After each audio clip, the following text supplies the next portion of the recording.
Webcast Media Podcast Network.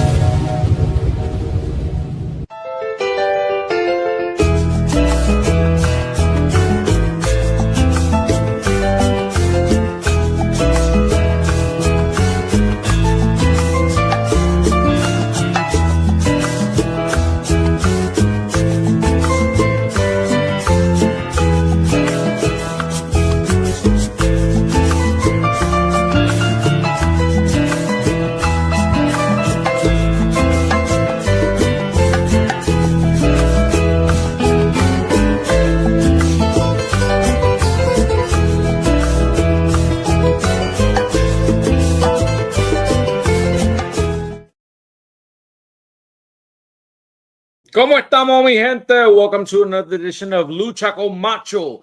This is episode 9. And mira, coño, we got a little bit of a facelift here. I also cut myself shaving today, so sorry about that.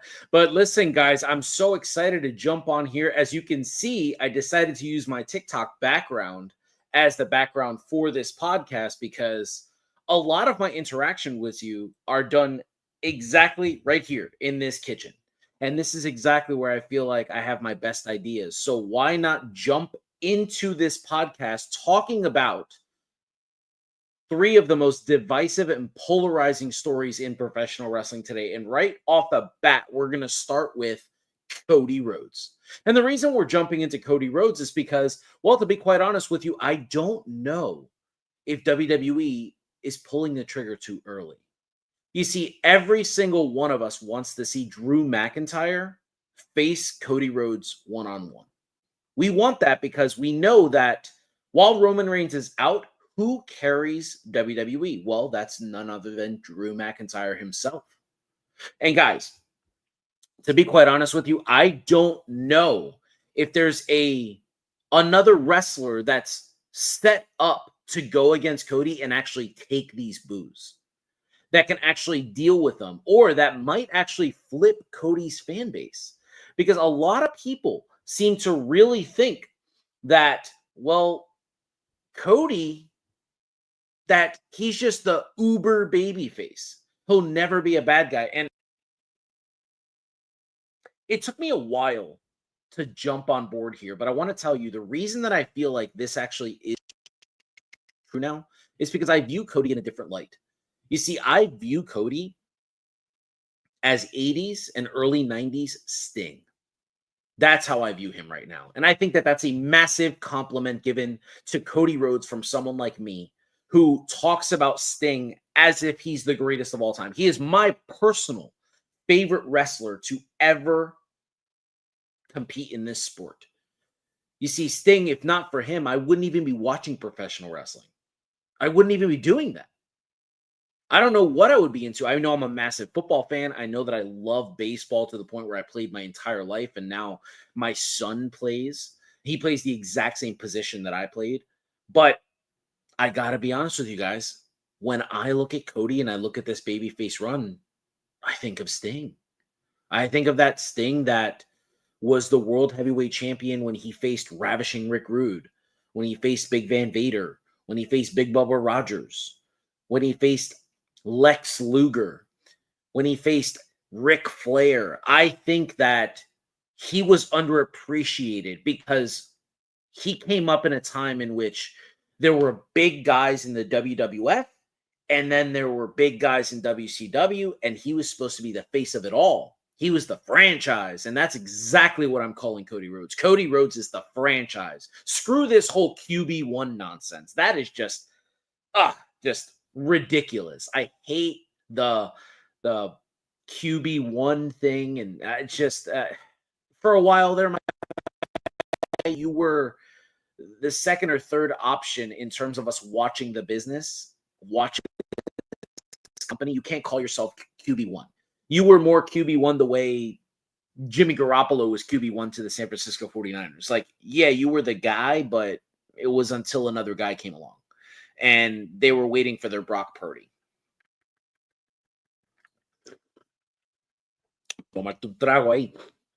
So, guys, do you think that Drew McIntyre and Cody Rhodes going one-on-one is too early?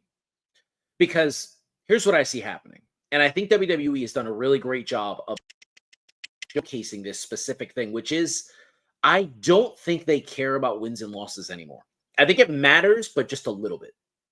I don't think that it is the end all be all for a great wrestler anymore. I think that when WWE comes to wins and losses, they don't want you to think of like the rankings like the Jacksonville company does. They want you to just see it as like, okay, this guy's on top, he's winning, but whatever. And the reason I feel this way is because I do believe that they still have massive plans for someone like Jade Cargill. And I think they still view her as a big time star. I can't for the life of me understand why she took that L in 7 minutes clean to the Sydney Sweeney of professional wrestling, but I get it. They just don't believe she's ready. My only qualm with that is, ¿por qué carajo did you have her win the Queen of the Ring then? What was the purpose? You could have literally had Asuka put over Tiffany the same way. Asuka's already established. She's an all-time great. She's a fucking legend. Eso es lo único que yo no entiendo. And that's kind of why I'm talking about this right now, is because I believe that WWE could make a massive mistake in halting Drew McIntyre. But what we saw is the guy took 2 L's to CM Punk, and it didn't hurt him at all. Not even a little bit.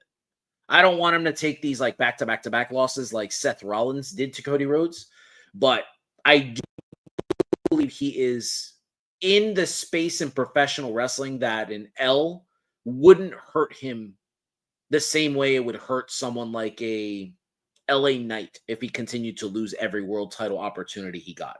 I think Drew McIntyre is at a point in his career where every single person that watches him knows that he's a top guy.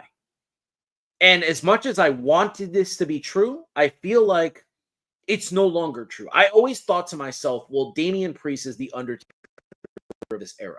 And no, I didn't think about it that way because of the meme that followed him about being the bisexual Undertaker.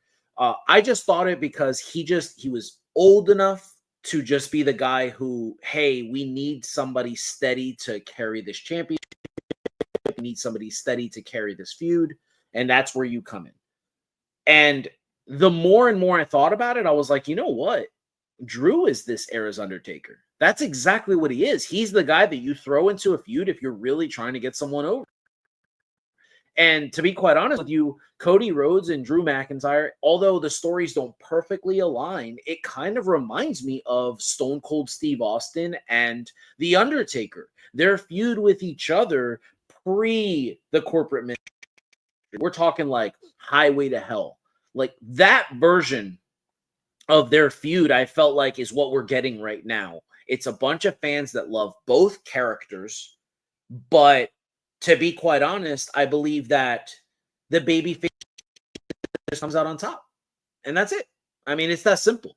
I'm excited for this feud. I think the promos are going to be stellar. I think we've tapped into a version of Cody Rhodes that we have been looking for quite some time, which is we wanted Cody to just have an edge. You can be a good babyface. You can be that white meat babyface, but you have to have an edge. You can't get torched all the time. And his first run, I felt like he didn't win a single promo battle. Not a single one. That cannot happen again. All right, just let this man torch people the way he did on the Independents, the way he did in AEW, the way he did in TNA, the way he did in New Japan. Let him just completely shred people because we've seen him do it. Now, I brought up a name earlier and I wanted to talk about him, and that was Seth Rollins. Now, I'm under the impression, based on the traffic that I see on the internet, that Seth Rollins is the least interesting part of the vision. That wrestling fans feel like Braun Breaker smashing people and the Shula Fala, the tribal thief, Bronson Reed are the vision. And guys, if you really feel this way, let me throw this story out to you. What if WWE, they love recycling gimmicks and recycling storytelling because God forbid their creative can just have a little bit of a diversity. God forbid their creative can just have someone come up with a new story, since they needed to repeat SummerSlam 2013 with Randy Orton cashing in on Daniel Bryan right after he won the championship. I mean, that's what we're doing, right? Then why not redo the Judgment Day story? Let's have them kind of lose a feud and then introduce a new member, only to have Braun Breaker jump on the mic and kick out Seth Rollins. Like, get out of here. You're the weak link. We didn't need you. We needed your name. We got your name. Now get out of here. I think that's the best way to keep Seth relevant. Because to be quite honest, I just don't believe that Seth Rollins can carry this. When I look at Seth Rollins, I think I want to use his words. I don't want to use speculation. I want to use hypotheticals. I want to use his words. I want to use Kobe Lopez's words. He will never be appreciated for what he provides professional wrestling because he's coming up in the Roman Reigns era. And when we were supposed to go from the Roman era to probably the Seth era, we went from Roman to Cody. This is the American Nightmare era. We don't know how much longer the American Nightmare is going to be on top. But what we do know is that Seth reminds me a lot of Triple H's promo against Edge. Do you remember when they had the Authority versus Edge when he was retired? Triple H was at the top of the ramp and he said, yeah, you were a multiple time champion, but you never drew a dime. And listen, I know that a lot of you are going to say, come on, man, don't be that kind of fan. Don't talk about numbers. Don't talk about ratings. And listen, I'm with you. I'm not trying to disagree with you if you like that's a stupid way to look at professional wrestling. If you feel like that's watching wrestling wrong. And you would be right if we were talking about literally any other wrestling company on the planet. But when it comes to this company, when it comes to World Wrestling Entertainment, when it comes to the WWE, when it comes to the Big Machine, the E, the Fed, whatever you fancy calling them, money is what matters. If you can't spike ratings, you're not on TV. You can't sell merch, you're not on TV. You can't sell out houses as their world champ. You ain't going to be world champ anymore. Now, Seth Rollins has one thing that keeps all of that stuff that I said at bay, and that is the fact that he is a hand guy from Triple H. That's exactly what he is. He is hand-picked by Triple H. And that's why he gets the leeway to continue to be at the top of the card, even though nobody's buying tickets to go see Seth Rollins. The other day, somebody said that his World Heavyweight Championship shirt from SummerSlam was one of the top-selling shirts on WWE Shop, and I called bullshit. Listen, guys, you can't tell me that Brock Lesnar shirts are 1, 2, and 3. You can't tell me that La Primera shirt is the number one selling shirt in the women's division. So that's 4 spots. That's 4 spots. And you're telling me that Karrion Kross's merch is still tops in the company. You're telling me that the MetLife Stadium John Cena shirts is the top selling merch. So that's at least 6 shirts there, 6 or 7, because Cena has 2 shirts. And all of a sudden, I'm supposed to believe that Seth Rollins' World Heavyweight Championship shirt is a top-selling shirt? No. You spoke out of both sides of your mouth. Let's go over it again. Brock Lesnar shirts, 1, 2, and 3. La Primera, Stephanie McCurry shirt, number 4. You got the John Cena farewell shirts. You have the Karrion Kross shirts. The CM Punk shirt. I mean, Seth Rollins is not one of the top-selling merch guys. It's just not true. It's just something that somebody that does like WrestleVotes or WrestleNomics or something, they just wanted to throw out there with no actual evidence to back this up. Just wasn't true. He's the least interesting part of the group. Here's what I will say before we move on to our next topic. When it comes to Seth Rollins and the Vision, and I feel like a lot of people are too afraid to admit this, when he was out with his injury, when he was out, everyone was excited about what we were seeing Bronson Reed do, what we were seeing Braun Breaker do. Even felt like in one promo, that Paul Heyman put over Braun Breaker better than he did in 3 months of being Seth Rollins' new wise man. I mean, they're trying so hard, but Seth will never be Becky Lynch. He needs this stuff. This is stuff that if he doesn't get, he's just going to fall to the wayside. That's who he is. And Seth is likened to this era the way Edge was in his era. Like, Edge was a top guy. He was one of the best in the world, probably the best wrestler of his era, because obviously a couple guys passed away. But he was never going to be John Cena. He was never going to be Batista or Randy Orton. Like, none of those things were going to happen.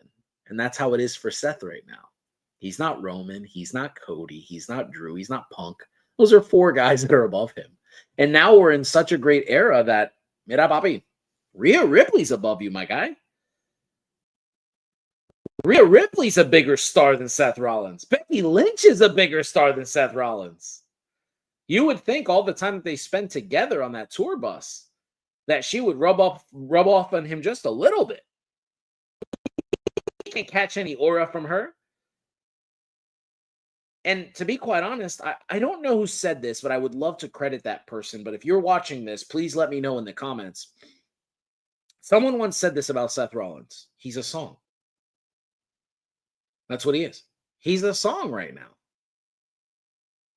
Eso lo único que es.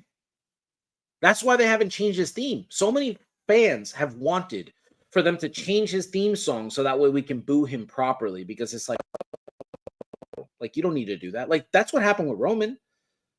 Like, they got rid of the Shield theme. He made that shit his own. And then they were like, nah, let's give him the Tribal Chief theme, right? And as soon as they did that, he hit that aura.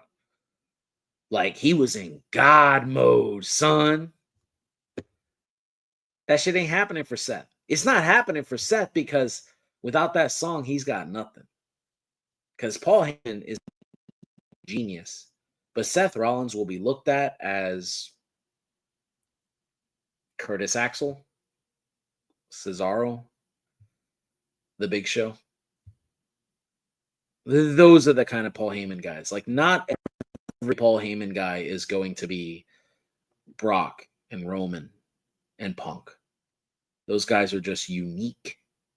They're special. They're a different kind of wrestler. They're a different kind of professional.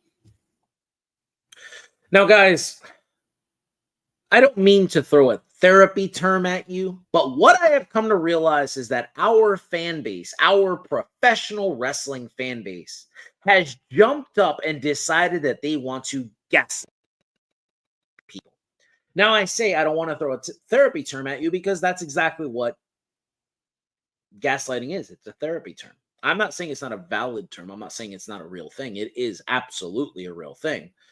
And to prove that it's a real thing, just listen to fans talk about wrestling after SummerSlam. Dave Meltzer literally jumped on his show, and you could find the clip on YouTube. And he said that everything he was hearing was that Seth's injury was a work. It was a work. All of your favorite content creators that talk about professional wrestling called the exact ending line for line on how it happened at SummerSlam. But guess what happened? Sunday morning, right after that ending, oh my God, the ruse of the century! I can't believe Seth did that. I really thought he was injured. Vete pa'l carajo. Vete pa' allá. You're so full of it. Nobody bought that. Nobody. We knew right off the bat that's what he needs to get over. He's grasping at straws. He's playing the old hits. That's what he's doing. He can't stay relevant without it. There are too many big time names right now that are just above Seth in terms of fans that he needs to do shit like this to fake an injury. He even said it himself. He's like, sometimes we have to go above and beyond. And that right there told me all I need to know. Papi, you needed this? You can't do nothing else? I thought you were one of the best. I thought you were underappreciated. Maybe I thought you were underrated. You know what? Maybe you're properly rated. Because if you need to fake an injury and you need to gaslight people by having people believe that you're actually injured, when people were calling that shit out right after Saturday night's main event, my God, maybe you don't belong in that spot. Maybe there's a reason why Vince didn't keep you in that spot. Maybe there's a reason why Roman was picked out of the group.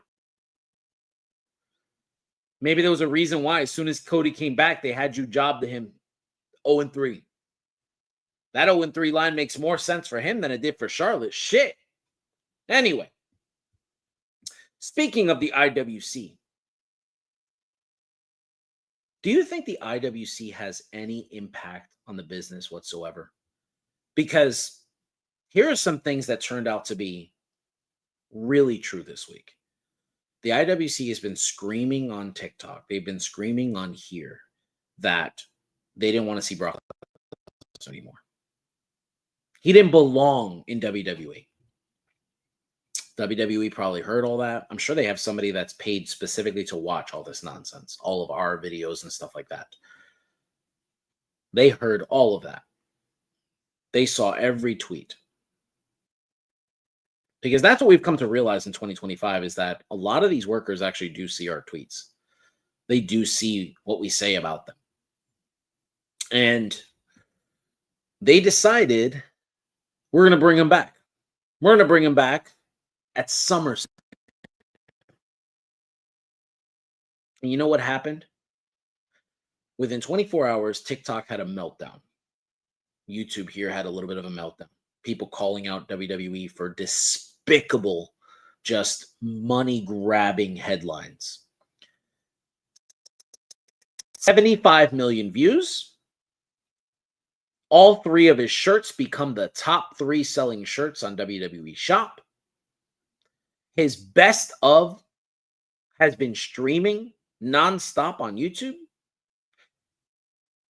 Now they just released a top 10 Brock Lesnar moments that within the first 20 minutes got 30,000 views.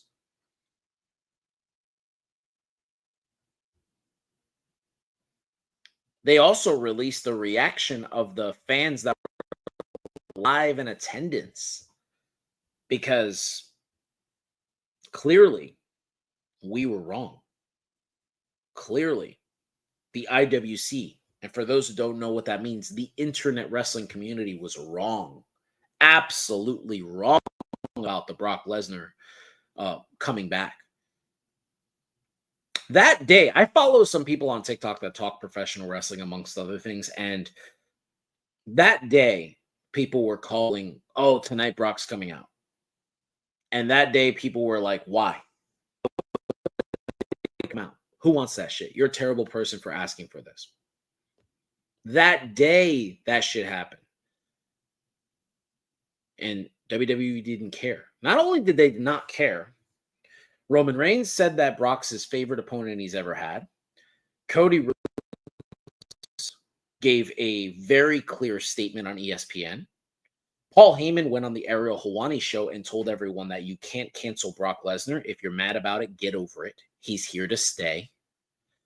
WWE doesn't care about the internet wrestling community. They don't care about guys like myself. They don't care about what people rant and rave on in the business.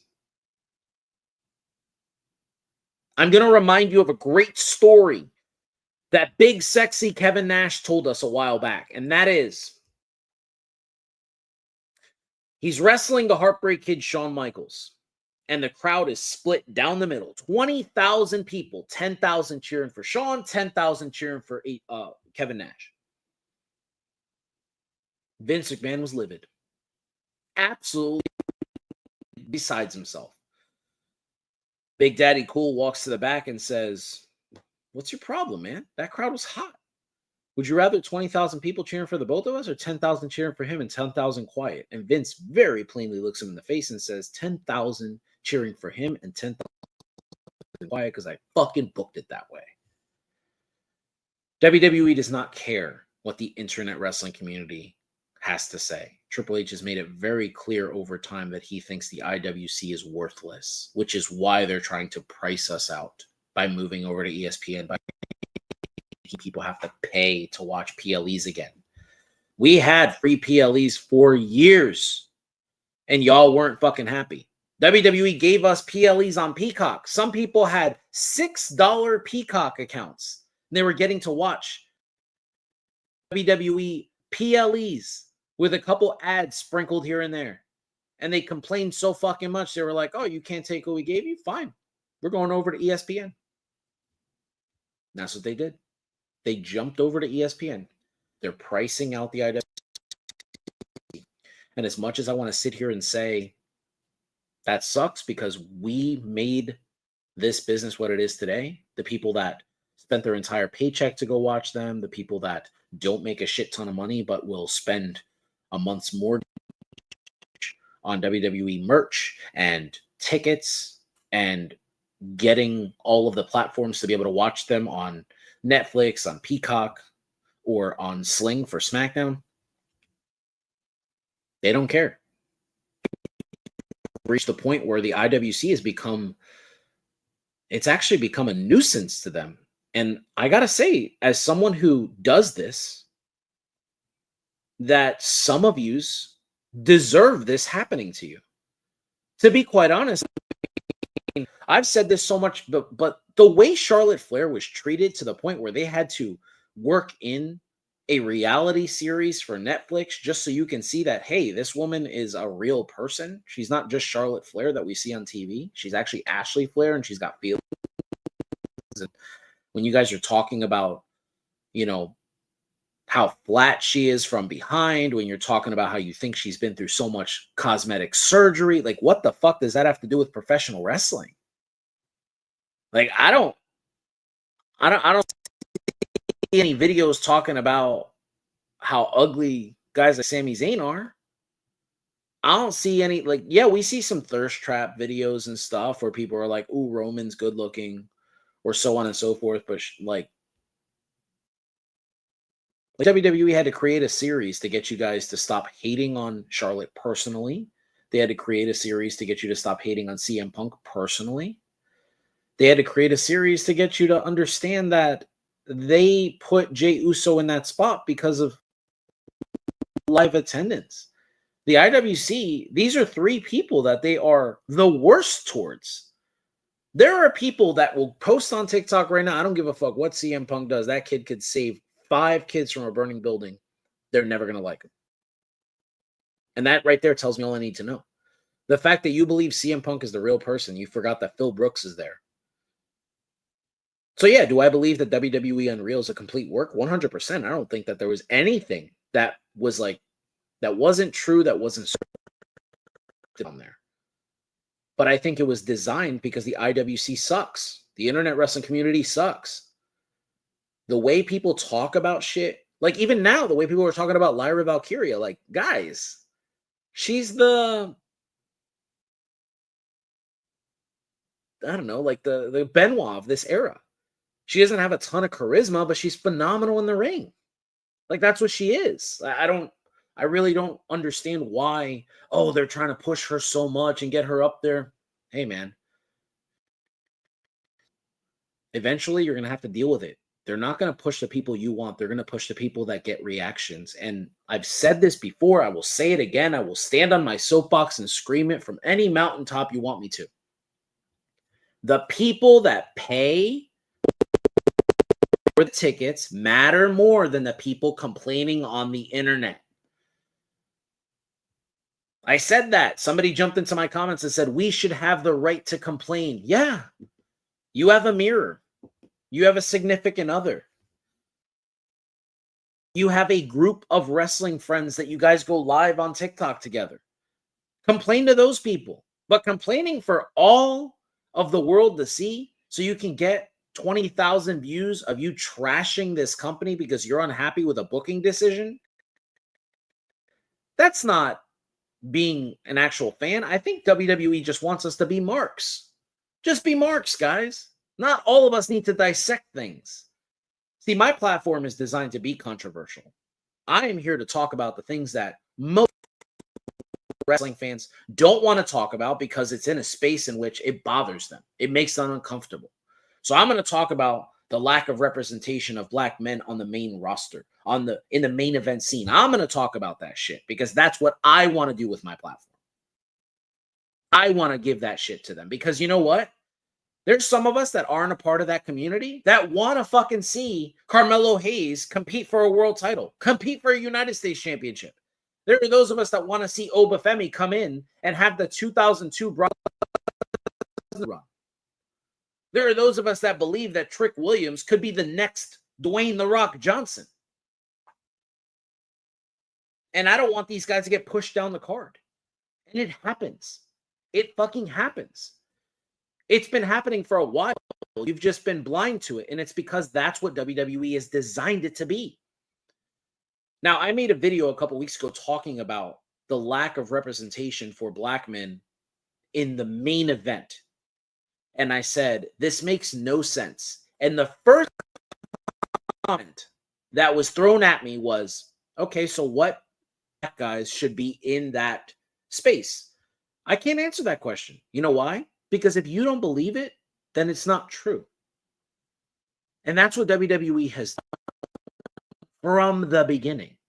Yeah, they'll give you like Big E winning and having like a 5-month title reign, or Kofi winning and having a 6-month title reign, or Bobby Lashley winning but not really getting taken so seriously where like his feud with Brock Lesnar, all the should have been Ultimate Warrior versus Hulk Hogan. It turned out to just be, I don't know, just two muscle-bound guys just throwing each other around quick. Let's go back to the core four. That's what I like to call them. That's Brock Lesnar, Randy Orton, John Cena, and Batista. That's the core four. Did you know that there was actually 5 guys that trained in OVW like that? Did you know that Shelton Benjamin was a part of that group? Did you know that Shelton Benjamin came to the main roster more ready than all 4 guys that I just mentioned? This man went on Monday Night Raw and had one of the most amazing wrestling matches. And then on top of the wrestling match being just absolutely phenomenal, he had and when I say generational, this is what I'm talking about. He had a finish so good that people are still talking about it today. People are still talking about it, still trying to replicate it when he wrestled the Heartbreak Kid, Shawn Michaels. Then he wrestles Triple H and beats him clean with one of the coolest, dopest suplex finishers. I mean, that fucking suplex finisher is amazing. And what'd they do? They dyed his hair blonde and they brought his mama out. They made him the gold standard. Because as I've stated before, the black men on the roster are used one of 2 ways. In comedic roles, or to help put other talent over. WWE views black talent as good enough to be in the tag division or those 2 things that I just mentioned. They don't view them as single stars. They don't view them as money makers. But here's what I do know. LeBron James is the most polarizing athlete on the planet. Patrick Mahomes is the best football player walking the earth. The guy behind him, you would think it would be some white quarterback. Nope, it's Lamar Jackson. The best running back in the game is another black man, and that is Saquon Barkley. We are talking about the face of the NBA. And a lot of people want it to be Luca, but it's not. It's SGA. It's Anthony Edwards. These are the guys that are mentioned. Every other sport has a great representation of black men, except for WWE. Carmelo Hayes literally had a feud with the United States champion right now in NXT. Some of the best promos we've seen in quite some time. And people don't even know that. And there are people that actively watch SmackDown that think that Carmelo Hayes can't cut a fucking promo. Going, you can't be fucking serious. You can't be serious. Just say you didn't watch NXT. But don't be going out there throwing lies at the fucking wall trying to get other people to retweet you, because that man can cut a promo. That man is everything. He is, and I say this, as serious as possible. He has the goods to be this generation's Shawn Michaels. And I promise you, they give this man a shot, the sky's the limit. The sky's the fucking limit. He's got it all. He has one flaw. Carmelo Hayes has one flaw, and it's his finish. That's it. The fact that John Cena does that move is why it's so dumb. Like, it's just a leg drop to the back of the head. It's like, I don't know. It's you trying to do a Faymaster. Dude, you don't need that shit. Do another fucking move. You don't need that move. We get it. You can fly. That's his only flaw. Other than that, I promise you, Carmelo Hayes can be as big as what Braun Breaker is right now. The reason I brought up the core four is because, well, Braun Breaker comes up to the main roster. Tiffany Stratton comes up to the main roster. Lyra Valkyria comes up to the main roster, all about the same time. They all came up with Carmelo Hayes, but he was the first overall pick. And he's the guy that's not being utilized right. Now, before you come at me and say he was given an opportunity, how long was that man's fucking leash? Because Lyra Valkyria was still in a feud with Becky Lynch going into SummerSlam. She is still currently in a feud with Bayley. Tiffany Stratton was made, yeah, sure, she was made a lackey for Nia, but they had plans to skyrocket her to the top. They even just announced she's undefeated in her last, couple of months. She hasn't even lost a match. She's beaten everybody. She beat Charlotte Flair clean at WrestleMania. Braun Breaker is essentially the best part of the vision. And for the people that are like, oh, there's nothing great about Braun, it's just nostalgia, who gives a fuck? Who cares?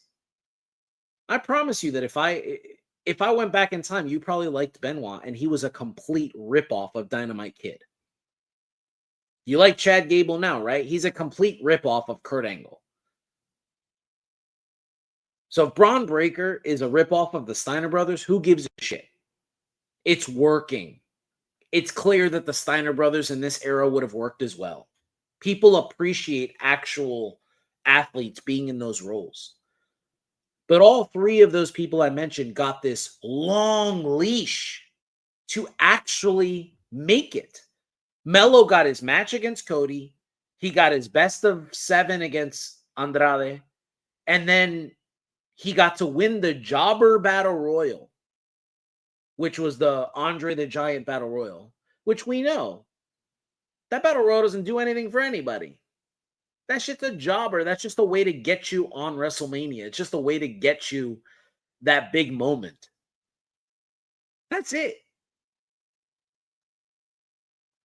This is what they do. If you don't view them in that spot already, you're never going to view them in that spot. They have to be given the same opportunity that the white dudes get. They're just as talented, if not more talented. It's wild. It's absolutely atrocious. But that's what I'm going to use my platform for. And that's what I've been talking about with fans over and over the past couple weeks, because This is a conversation we all need to have. Guys, it's a real one. It's a real conversation we all need to have. If you're not having this conversation, I don't really know if you appreciate professional wrestling. Now, let's touch on something that I think was completely unexpected for 2025. You see, WWE has a bunch of champions right now on hand. They have a bunch of champions, but no champion is having a better run than Becky Lynch as the Intercontinental Champion. Now, I'm a little confused because I really thought the whole objective of her winning the IC title was to get Lyra over. But it seems to me that maybe the objective was to get the title over.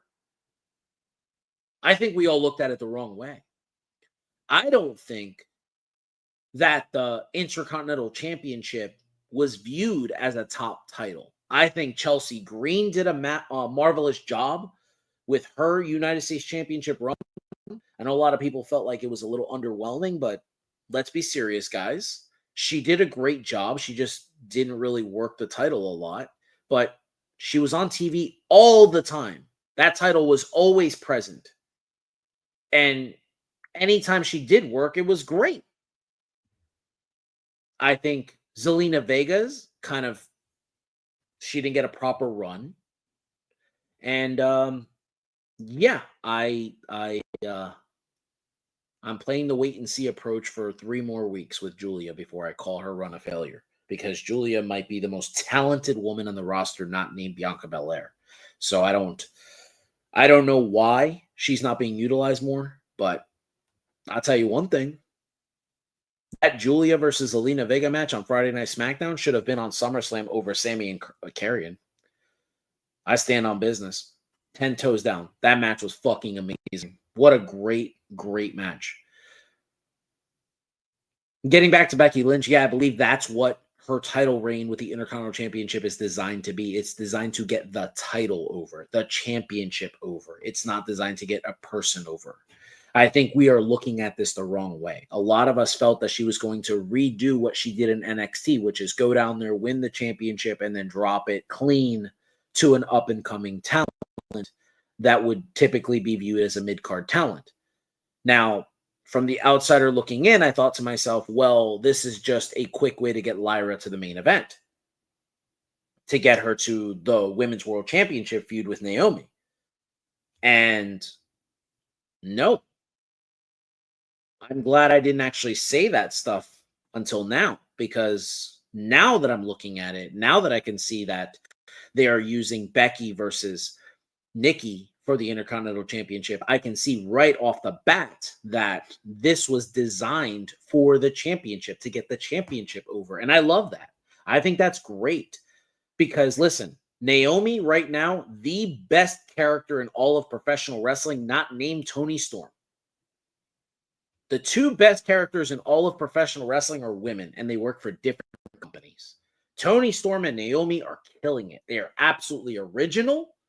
They're great at what they do. Their in-ring work is crisp. It's clean. Their character and their story, the way they present it, is just perfection. But in saying that, I have to be very honest. Becky Lynch's run as Intercontinental Champion is the best title run in the business right now. And I think that's something that we didn't realize was designed to be. But mira, guys, I kept you here long enough on a Sunday afternoon. So please like, subscribe, and share this video.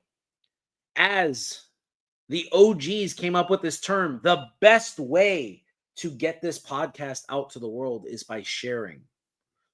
So please follow me here on TikTok, on YouTube, on Instagram, or on X. Send me some tweets. Jump into my comments section on TikTok. I try my best to respond to people. I also want to thank each and every one of you. It took 2 years, but we got here, guys. We're officially over 2,000 YouTube subscribers, and I am so proud to be here. And I would really like to thank Tyler Taylor. Tyler from New Brunswick, Canada, my former podcast mate, because without him, I don't get this far. I want to thank D Rotten, the producer of this show, because without his, marvelous work on this whole podcast, we don't get to this point either. Anyway, guys, thank you so much. Thank you for streaming. I appreciate you. We hit a couple views here on while we were doing the show. I appreciate each and every one of you. And please, guys, until next time, que tenga buen día.